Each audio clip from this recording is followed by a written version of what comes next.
In this episode, I'm going to talk about imposter syndrome. Most of us have experienced it at some point in our academic or professional lives. You may be dealing with it right now. I share my story of living with it for decades and finally making it fade away a few years ago. I'll also share 6 strategies for managing your imposter syndrome and perhaps eradicating it entirely.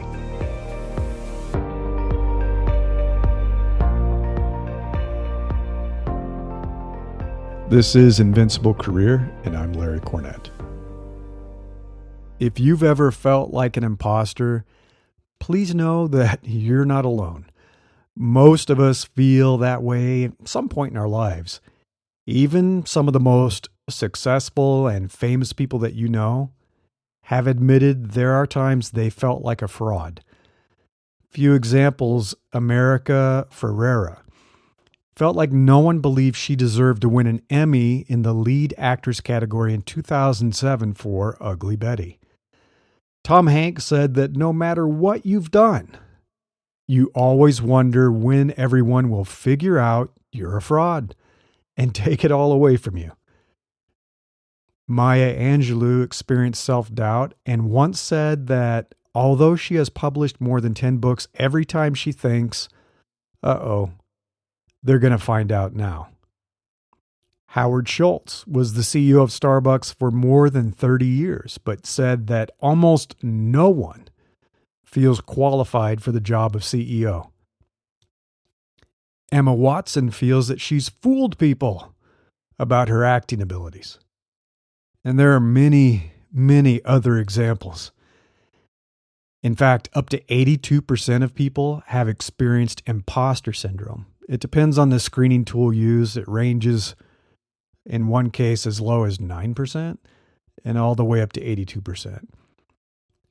It was first identified in 1978 by the psychologist Pauline Clance and Suzanne Imes.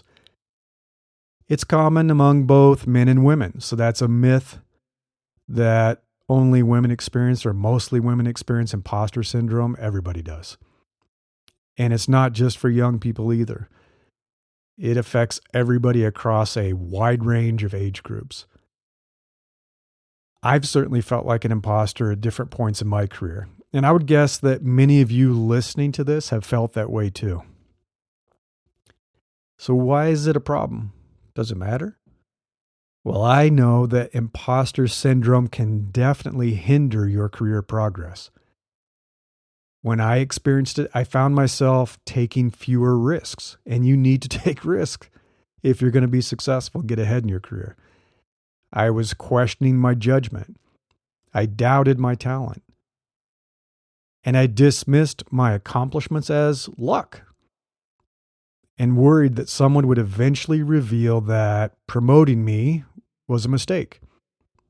So with every promotion, I was like, oh boy, I'm getting in over my head. They're going to figure out this is a mistake. Those who experience imposter syndrome struggle with self-efficacy, perfectionism, oh yeah, and neuroticism. Great. Thanks. That makes me feel real happy. Competitive environments in school and at work, and even pressure from parents. They don't help the situation. And even more seriously, it often co-occurs with depression, anxiety, and chronic procrastination. People suffering from it experience impaired job performance, poor job satisfaction, and sometimes burnout. I know some people don't take imposter syndrome seriously. I've read their articles about it. Yes, of course. Haven't we all had bad days or even bad weeks when we experienced doubt, felt like a fraud, and didn't believe in our success? But like anything, for example, occasional sadness versus clinical depression, it becomes an issue when the feeling persists.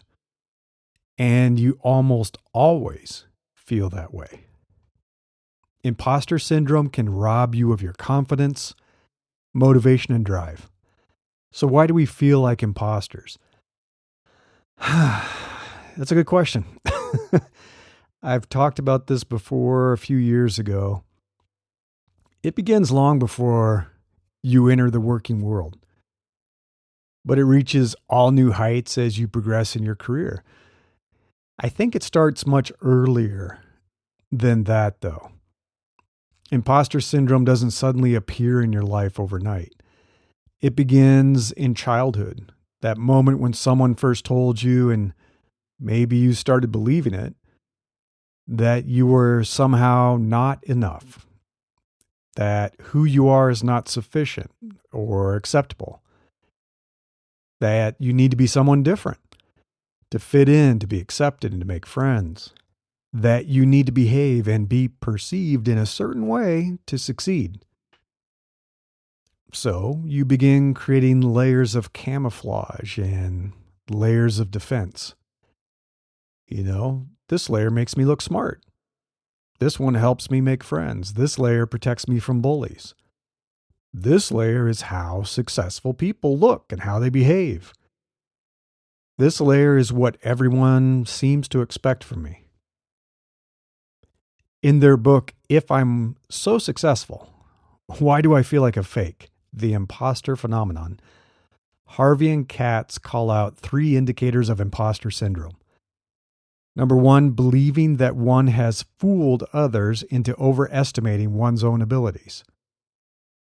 Number 2, attributing personal success to factors other than one's ability or intelligence. Things such as luck, extra work, charisma, or an evaluator's misjudgment. And then finally, number 3, fearing exposure as an imposter. The cycle of feeling like an imposter and dismissing your success typically follows this pattern. Number 1, you're faced with a significant task. 2, you doubt yourself and your ability to succeed at this task. 3, you're a perfectionist, of course, and fear failing at the task. 4, so you procrastinate because you feel overwhelmed. Number 5, but you pull it all together at the last minute, work like crazy to get it done, and you're under immense time pressure, stress, and anxiety. 6th step, surprisingly, it turns out well, and you're successful. Number 7, but you don't believe that you deserve that success. It only happened because you worked like crazy at the last minute and got lucky. And finally, you feel like there is no way you can repeat this success. So the cycle starts again with the next task. Sound familiar? It sure does to me. The good news is there is something you can do about it. Even though I lived with this feeling for most of my earlier academic and professional life, I finally found a way to manage my imposter syndrome.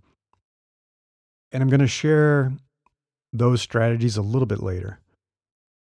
I suspect that, in my case, it may never disappear entirely, but it has faded to a faint whisper that I've learned to ignore. So why did my imposter syndrome fade? I've been on a bit of a journey of career transformation, life transformation for the past 11 or so years, ever since I left my last corporate exec job in Silicon Valley. I've talked a lot about that. And I want to tell you that I left my imposter syndrome behind when I left the corporate world, but unfortunately that's not true. Instead, it climbed to all new heights as I pursued a new career as a strategic advisor and then founded my tech startup. I raised funding, I incorporated the company, I became the CEO, I hired a team, and immediately experienced the crushing weight of feeling like I was in over my head. And of course, I really was. I was. As any honest startup founder will tell you, it's the way you feel. But the imposter syndrome made the gut-wrenching fear, doubt, and anxiety almost unbearable. Hard to sleep at night. And after a few years, my startup failed. Not fun, but that is the reality with many startups. Shutting down the company was easily one of the saddest moments of my life. I went through a long period of darkness, as many founders do. I should have been honest about that, and I should have talked with someone about it, but I didn't. I kind of just sucked it up, and it was me, the lawyer, and the accountant for 6 months shutting down the company. Good fun. So I want to take a moment and tell you that you don't have to suffer through something like that alone. There are online resources. For example, 7cups.com. It's a place where you can get help. You can talk to somebody. You can talk to a professional. I had linked it in the newsletter. This is Do You Ever Feel Like an Impostor, issue 337. So go to newsletter.invinciblecareer.com and you can access the links that I'm sharing and talking about in this podcast. So the silver lining of my company failing, if there is one, is it forced me to completely reevaluate what I wanted to do with my career and with my life. And so I started asking myself, it's like, should I try again? Should I spin up another tech startup? I mean, that is the Silicon Valley Cinderella story we all love to read. First startup failed, next one, multi-billion-dollar company. I was asking myself, should I even stay in tech? I mean, I had invested more than 2 decades in that career path. So leaving it seemed insane. And friends told me I was insane. Or should I set it all aside and go deep on what I really wanted for my life? Maybe thinking about it for the first time. If I could live anywhere I wanted to, doing what I really wanted to do, what would that be? What would that look like? I thought long and hard about who I was. Not who I wanted to be. That's the difference. Not who I may have aspired to be or pretended to be. Not the layers upon layers of the persona of me that I had developed since childhood. I dug deep until I got to who I am at my core. Thought about what I've always enjoyed doing since childhood. What I've always been good at doing. Who I was before people began telling me what I should be. And then also admitting what I suck at doing. I'm terrible at it. And I don't enjoy doing. Ever. No matter how much I try. And then finally just not pretending anymore. No more pretending. I uncovered a few core truths, strengths, and talents. Fully accepted them. And then centered my new career and my business on those core truths and forced my imposter syndrome to fade away. In my case, I kind of revealed and thought about the fact that I've always been an explorer. I'm a lifelong learner. I love to read and learn and research. I'm a teacher. I've always enjoyed learning something and teaching someone else about it. And I get single-minded about solving problems. I'm relentless. I'm very persistent. I mean, it's annoying for some people, but I know it's a strength in some cases. And then finally, I also believe in rescuing good people from bad situations. I have a hero complex. I know that. And that's why I like to save good people from terrible bosses and help them escape terrible jobs. We all have different natural talents, strengths, and interests. Your core truths about who you are will be unique to you. it's not going to be the same as mine, of course. I work with my clients all the time when I'm doing the career coaching and leadership coaching to uncover their core truths while we're pursuing their future career goals and figuring out their life plans. The point I'm trying to make with all of this is that someone else's recognition or praise doesn't generate or determine your core truths. They can't be taken away by someone else's criticism either. Failure doesn't affect them. They're neither good nor bad. It's not like what you're saying about yourself or what I said about myself is like, oh, that's a good thing or that's a bad thing. It just is. No one else can measure them. No one else can give them a rating or a score. They simply exist. I stopped trying to be what I was not and would never be. I mean, I played the corporate game for many, many years, but I finally decided that I could no longer pretend to be some heartless executive who was okay with good people, nice people, getting laid off while some executive jackass got promoted for being a ruthless bastard and saving money. I just couldn't do it anymore. So instead, I focused on creating a life and a career centered on my core truths. You'll notice that none of the ones I called out or what I've been talking about is about me being some genius or a wildly popular influencer, famous, a successful billionaire, or the world's greatest leader. I'll never claim that. No one would ever compare me to Steve Jobs or Elon Musk or whoever your favorite billionaire or leader is. But more importantly, I no longer compare myself to someone like that either, or anyone else for that matter. My core truths are what they are, flaws and all. I know they aren't particularly impressive, but I don't need to pretend that I'm something I'm not. I'm honest about what my truths are and who I am. Imposter syndrome exists when you fear that someone will discover your lack of fantastic talents and abilities. You worry that you're going to be revealed as a fake or a fraud. And maybe it's part of growing older. Maybe it's part of leaving my past corporate career behind. But I no longer fear being exposed as lacking talent because I'll be the first one to admit I'm not the most intelligent person in the room.